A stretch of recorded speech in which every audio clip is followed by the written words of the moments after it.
કોંગ્રેસના નેતા લાલજી દેસાઈના સરકાર પર પણ ગંભીર આરોપ। લુણાવાડામાં સ્વાભિમાન સંમેલનનો કાર્યક્રમ સફળ ન થાય એવા સરકારના પ્રયાસ। સરકાર આદિવાસીઓ માટે 2 દિવસના કાર્યક્રમનું આયોજન કર્યું છે। સરકારી કાર્યક્રમમાં 144 નહીં પણ કોંગ્રેસના સંમેલનમાં લાગુ કરે 144। સ્વાભિમાન સંમેલનમાં લોકો ન આવે તેવા સરકારના પ્રયાસ હોવાનું કહેવું છે લાલજી દેસાઈનું। રાજસ્થાન, યુપી, મહારાષ્ટ્રમાંથી પણ કોંગ્રેસના ધારાસભ્યો, સાંસદો હાજર રહેશે। આ કાર્યક્રમ પક્ષનો નહીં પણ સમાજનો હોવાનો ઉલ્લેખ કર્યો। કોઈ પણ ભોગે કોંગ્રેસ સેવાદળ આ કાર્યક્રમો યોજશે।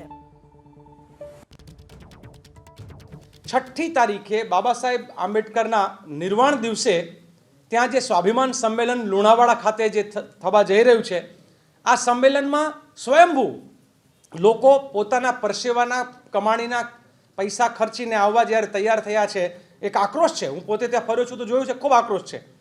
ત્યાં સરકાર પોતે આ કાર્યક્રમ સફળ ન થાય એના માટે એની જેટલી પણ તાકાત છે એ કામે લગાવે છે। જોવા જેવી વાત એ છે કે ત્યાં 144 લગાવી દીધી છે ક્યારની। બીજી બાજુ 6 તારીખે સરકાર પોતે જ ત્યાં આ કાર્યક્રમમાં લોકો ન આવે એટલે આદિવાસી ઉત્કર્ષનો કાર્યક્રમ 2 દિવસ માટે ગોઠવ્યો છે કે એ લોકો એમ માને છે કે આવી રીતે લાલચનો ટુકડો ફેંકશું તો આદિવાસીઓ, દલિતો, ઓબીસી એ પોતાના અપમાનનો ઘૂંટડો પી જશે અને ત્યાં આવી જશે। ગુજરાતમાં 15 જગ્યાએ સંવિધાન ચોપાલ થશે। એ જ રીતે સાથે સાથે એ પણ છે કે આખા કાર્યક્રમને રોકવા માટે તનતોડ કરે તો અમારી સંપૂર્ણ તૈયારી છે કે કોઈ પણ ભોગ્યા કાર્યક્રમ થશે એમને ડિટેન કરવા હોય તો ડિટેન કરે, એમને મંજૂરી આપવી હોય તો મંજૂરી આપે, એમને મંજૂરી ન આપવી હોય તો ના આપે।